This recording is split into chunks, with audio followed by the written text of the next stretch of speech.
Hello students, myself your botany mentor Dr. Mukesh Kumar. So in the last class we started bacteria under the chapter biological classification. We studied about bacteria shape, bacteria size, right, and the occurrence of bacteria. Today we will study about the cellular appendages of bacteria, scientists associated to bacteria, and flagellation in bacteria. So in this lecture we will discuss about.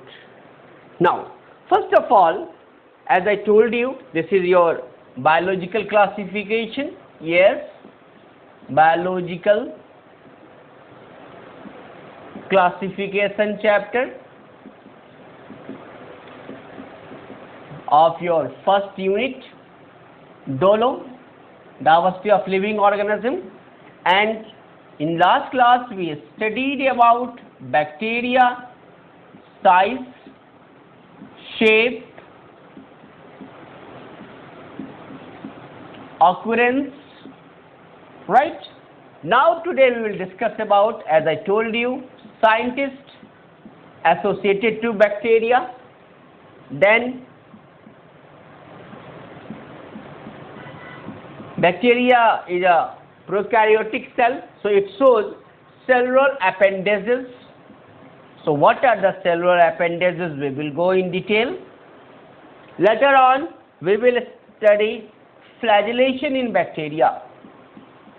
Flagellation in bacteria. Fine. So let's start about these first three subheadings. Scientists associated. So in bacteria you will find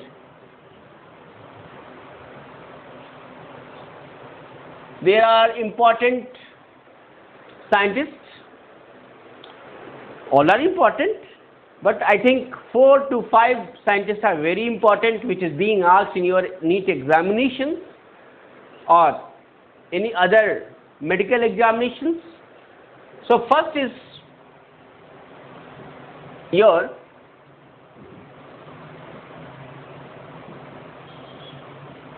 Ehrenberg. Yes, Ehrenberg is the first scientist who coined the term bacteria. So he coined the term bacteria. Fine. Now second scientist we have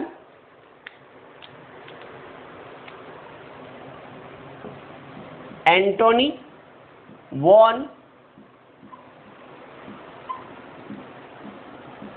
Leeuwenhoek. Yes, Antony von Leeuwenhoek. What happened? He was the first scientist who discovered bacteria through rainwater and from his tooth scum, right?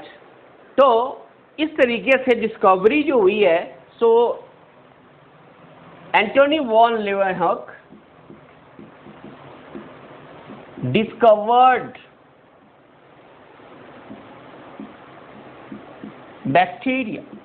कहाँ से? From rainwater as well as from his to the scum, right?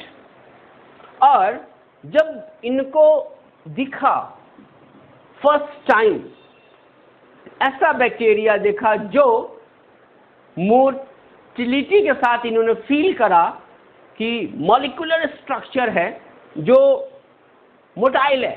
तो उस समय motile का मतलब होता था क्या? जो मूव करता है, चल, लोकोमोशन, और एक था पादप, रुकने वाला, स्थावरा, स्थिर, और जो चल रहा है वो एनिमल था. तो उस समय लोगों ने बैक्टीरिया को, चूंकि उसके अंदर मूवमेंट हो रही थी, एनिमल के रूप में माना और बहुत छोटा सा एनिमल नाम रखा और उसका नाम इन्होंने ये सजेस्ट करा कि his name is animalcules. Question आ सकता है कि एनिमलक्यूल्स टर्म किसने इंट्रोड्यूस करा? यस, एंटोनी वॉन लीवेनहॉक ने। और सबसे पहले डिस्कवरी किसने करी? Yes, Leeuwenhoek. कहां से लिया? Rain, water and tooth scum. That's why he is supposed as father of microbiology के नाम से हम यही जानते हैं। Yet, is it clear friends? Now, microbes की शुरुआती बैक्टीरिया से हुई है शुरू में, तो फादर ऑफ माइक्रोबायोलॉजी हम इन्हीं के लिए बोलते हैं।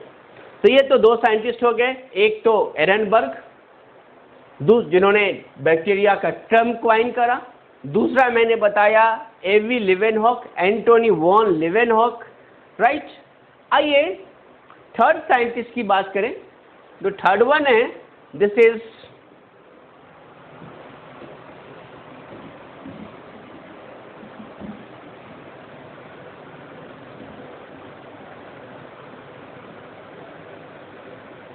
Robert Koch. नाम सुना? याद आ रहा है आपको? यस, वेरी इंपॉर्टेंट साइंटिस्ट जिन्होंने कॉच पोस्टुलेट्स के बारे में चर्चा करी है। So third one is Robert coach, right. Proposed, इन्होंने क्या प्रपोज करा? कॉच पोस्टुलेट्स के बारे में। सो proposed Koch postulates, right? इन्होंने Koch postulates में के अलावा इन्होंने क्या करा? ये बताया कि कैसे कोई बीमारी हम खोज सकते। तो बीमारी खोजने के क्रम में सबसे पहली बात बैक्टीरिया की जो कल्चर है वो भी इन्होंने ही करी। सो फर्स्ट कल्चर्ड बैक्टीरिया, ये बहुत इंपॉर्टेंट है। वायरस को आप कल्चर नहीं कर सकते, क्योंकि वायरस जो है वो असेलुलर बॉडी है, होस्ट पे ही सर्वाइव कर सकता है, जबकि बैक्टीरियम सेलुलर बॉडी है। दैट्स व्हाई ये कल्चर हो सकता है। Virus can not be culture without host, it is. तो यहाँ पे ये बड़ा अच्छा एक खोज निकल के आया, क्योंकि इन्होंने बताया कि यदि कोई बीमारी हो रही है तो उस बीमारी के पीछे कोई न कोई कारण तो होगा, और उस कारण को पता करना हमारा ये कार्य होगा कि पता करो कोई बीमारी की हो रही है तो उसके पीछे कौन से कारण हैं, और उन कारण को पता करके ही आपको मेडिसिन देना है।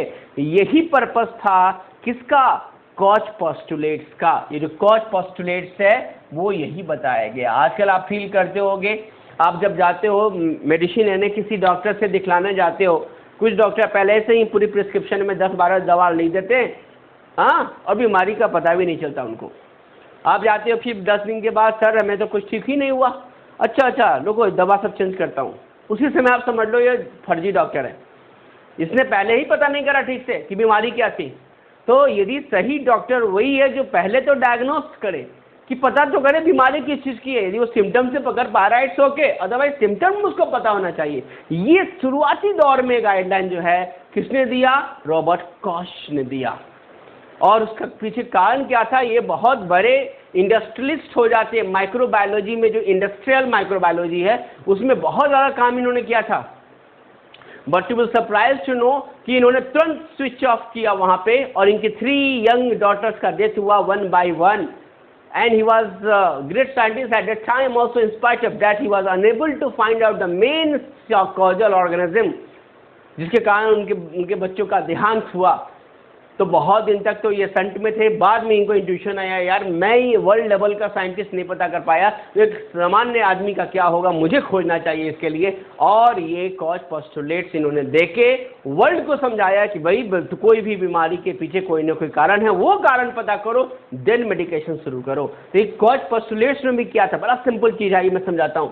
क्वेश्चन आता है कॉज पोस्टुलेट्स में कितने स्टेप में ये काम किया जाता है, तो आपको याद रखना है टोटल 4 स्टेप्स हैं, 4 स्टेप्स में काम आता है। वही आप वायरस में देखेंगे, वहां पे वायरस में हम लोग बोलते हैं रैबिन पोस्टुलेट्स। रैबिन साइंटिस्ट ने दिया था, लेकिन वायरस की कल्चर नहीं हो सकती, बैक्टीरिया की कल्चर हो सकती है, इसलिए जो रैबिन पोस्टुलेट्स है वायरस के लिए उसमें 3 स्टेप्स हैं, जबकि कॉज पोस्टुलेट्स में 4 स्टेप्स दिए गए हैं। राइट, पहला स्टेप्स क्या बोलता है, पहला स्टेप कहता है कि आप ऐसा करो, यदि कोई बीमारी है, मान लो कि यदि सपोज करो, हमने प्लांट्स की बात करते हैं, यदि मान लो कोई टोबैको मोज़ेक है, तो यहाँ पर टोबैको मोज़ेक है, आप इस बीमारी को पहले आइसोलेट करो। तो पहला स्टेप था कि आप जो भी बीमारी हो रही है उसको आइसोलेट करो। पहला आइसोलेशन के बाद क्या करेंगे, कहा इस आइसोलेशन के बाद अब क्या करो, इस आइसोलेशन को कल्चर करो, उसको भोजन दो, न्यूट्रिएंट मीडियम दो, पता तो चले क्या एक ही वहाँ पे कॉज करने वाली बीमारी, कॉजल ऑर्गेनिज्म एक है या एक से ज़्यादा है, सिंगल पैथोजन है या मल्टीपल पैथोजेंस है। तो मालूम चलेगा कि अब आप कल्चर करोगे तो आपको पता चलेगा कि क्या एक ही तरह का पोस्टुलेट्स है या 2 तरह का पोस्टुलेट्स है, कितने तरह के पोस्टुलेट्स हो सकते हैं। कल्चर कर लिया, अब क्या करना है, कहा कि अब ऐसा करो, ये जो आपने भी लिया इसको टेस्ट करो कि क्या इसी के कारण ये बीमारी हो रही है।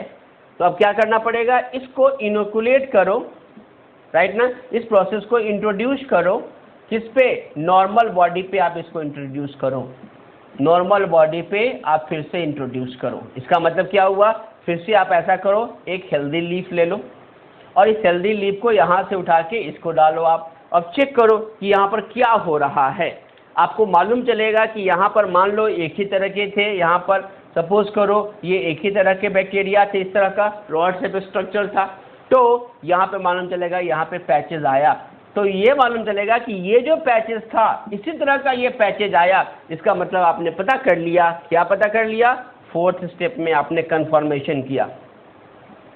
क्या कन्फर्मेशन किया कि भाई आपने ये पता कर लिया कि यहाँ जो बीमारी हो रही थी, इस बीमारी कॉज करने वाला जो CO है, कॉजल ऑर्गेनिज्म, वो इस तरह का एक बैक्टीरियम ही है, रॉड से बैक्टीरिया है, एंड दैट वेरी रॉड से bacteria is nothing rather tobacco mosaic virus. बात समझ आ गई। जैसे मैं कल आपको बता रहा था पिछली क्लास में, टाइफाइड में जब आपको शिवरिंग होने लगती है, वीकनेस होने लगता है, आप बिल्कुल कांपने लगते हो, डॉक्टर देख के उसको सिम्टम लगता है टाइफाइड है, फिर भी वो ब्लड टेस्ट कराता है, ब्लड टेस्ट में यदि सल्मोनेला टाइफी मिल गया तो क्या किया, आपके बॉडी से सैंपल लिया, तो वो क्या है, वो आइसोलेशन है।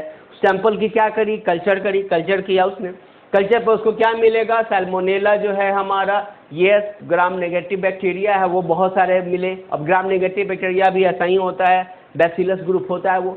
अब ये बैसिलस ग्रुप है, मतलब ये रॉड शेप स्ट्रक्चर वो भी होता है। अब उसको ऐसा कॉलोनी बहुत ज़बरदस्त दिखाई देगा, देख लेगा क्या ग्रोथ का कल्चर क्या है, कितने प्लेट्स में कितने बने हैं, उसकी पॉपुलेशन डेंसिटी मालूम हो जाएगी, उस हिसाब से उनको पता चलेगा किस स्टेज में हमारा ये टाइफाइड आया है। उस हिसाब से वो क्या करते हैं, कंफर्म हो गया कि CO कौन हो गया, कॉलोनियल ऑर्गेनिज्म, ये सैल्मोनेला टाइफी ही है। अब सैल्मोनेला टाइफू है, हम इसको डेड करने के लिए एंटीबायोटिक बना हुआ है, हम उस एंटीबायोटिक की रेगुलर कोर्स करते हैं और फिर वो हमारा बीमारी ठीक हो जाता है। सो कितनी बड़ी खोज रही, आप इसे समझो, किसकी, रॉबर्ट कॉच की, राइट ना। इसीलिए जो मेडिकल माइक्रोबायोलॉजी है उसके लिए आज भी लोग जनक इन्हीं को मानते हैं। तो इनको माना जाता है क्या, यस, फादर ऑफ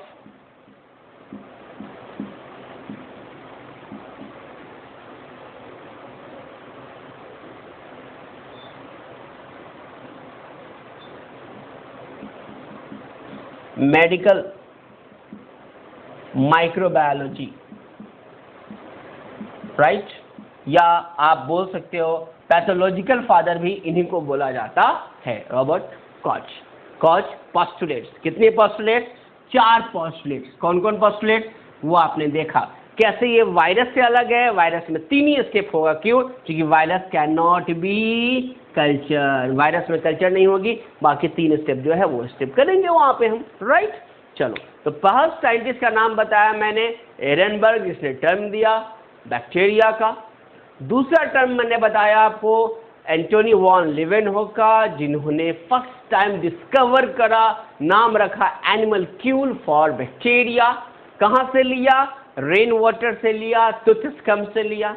तीसरी बात मैं बता रहा हूँ रॉबर्ट कॉच के बारे में कि इन्होंने कॉच पोस्टुलेट्स दिए, फर्स्ट टाइम कल्चर करा, किसको? बैक्टीरिया को। और कॉच पोस्टुलेट्स कहता है जिन्होंने मेडिकल इंडस्ट्री में एक बहुत बड़ा इवोल्यूशन करा, राइट। सिम्टम जानने का, कैसे पहचानोगे सिम्टम, इस पर भी बहुत सारे काम है। इवन ऐसा मानते हैं कि होम्योपैथ के जो बेसिक्स जो हैं वो कॉच पोस्टुलेट से ही निकाले जाते हैं। होम्योपैथी, यस, जहाँ से आप बोलते हो कि बिल्कुल आपकी बीमारी जैसे ठीक हो जाएगी। क्यों? क्योंकि आप सिम्टम को ईमानदारी से पहचान लेते हो। जब सिम्टम आपने पहचान लिया, कॉजल ऑर्गेनिज्म पता हो गई, तो बीमारी ठीक हो ही जानी है, राइट। चलिए अब आइए बात करते हैं नेक्स्ट जो साइंटिस्ट हैं, and this is fourth one is Louis Pasteur. Louis Pasteur मानते हैं कि सबसे पहली बार इन्होंने ही क्या करा? इन्होंने ही इंट्रोड्यूस करा स्टेरिलाइजेशन टेक्निक के बारे में बताया इन्होंने। इन्होंने ही इंट्रोड्यूस्ड स्टेरिलाइजेशन टेक्निक,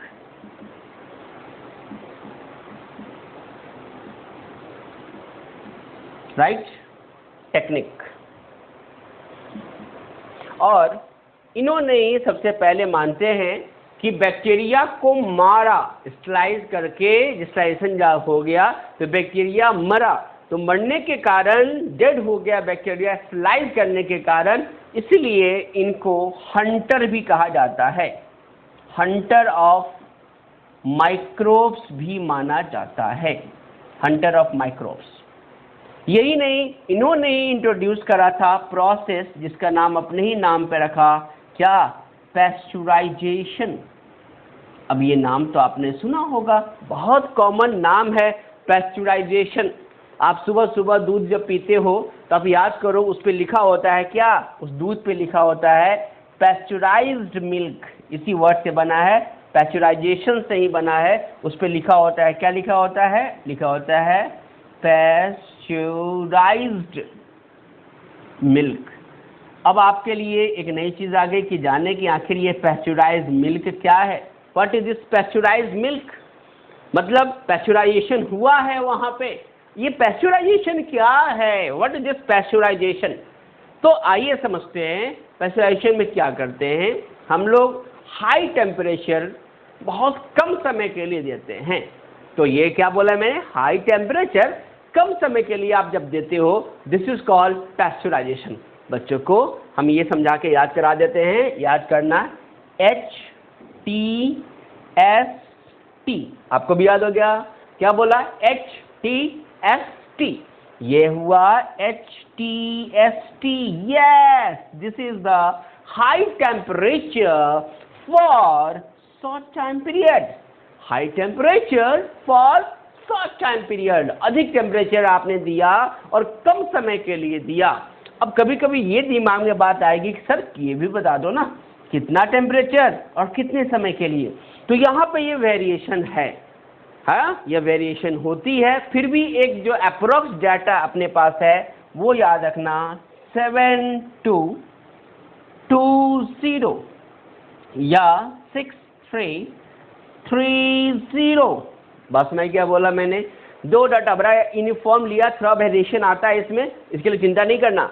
ये क्या लिखा मैंने? 7220 एंड 6330। यस, 72 डिग्री सेंटीग्रेड यदि आपने मात्र 20 सेकेंड के लिए दिया है, या यदि आपने 63 डिग्री को भी आपने 30 सेकेंड तक के लिए दिया है, बहुत शॉर्ट टाइम पीरियड के लिए दिया है, तो ये प्रोसेस भी हाई टेम्परेचर है, शॉर्ट टाइम पीरियड के लिए है, एंड दिस इज कॉल्ड पैस्चुराइजेशन।